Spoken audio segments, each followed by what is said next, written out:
જેઓ ભજીયાના શોખીન છે ને એમના માટે તો મસ્ત રેસીપી છે. આજની રેસીપી સુરતના ફેમસ ડુમસ રોડના ટમેટાના ભજીયા છે, જેને ટમેટો પૂરી પણ કહે છે અને ખૂબ ટેસ્ટી બને છે. ચાલો શરૂ કરીએ. 1 કપ બેસન સાથે 3 ચમચી રવો લઈ લેશું દળેલો, હિંગ, હળદર પાવડર, અજમા સાથે મીઠું ઉમેરી મિક્સ કરીને થોડું થોડું પાણી ઉમેરી જાડું બેટર બનાવી લેશું. જુઓ, બેટર આવું હોવું જોઈએ, ધ્યાન રાખીશું પતલું ન થઈ જાય એટલું જાડું હોવું જોઈએ.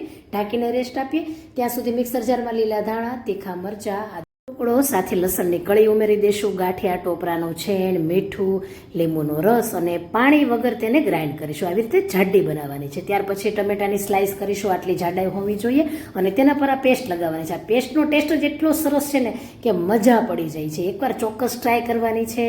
અને જો આ રીતે ખીરામાં બોળીને બંને બાજુ ગરમ તેલમાં પલટાવીને તળી લેવાની છે. અને રેસીપી ગમે તો ટ્રાય તો કરજો. સાથે મારા પેજને, ચેનલને અને FB પેજને પણ ફોલો કરી લેજો. ફરી મળીશું આવી જ નવી રેસીપી સાથે. આવજો.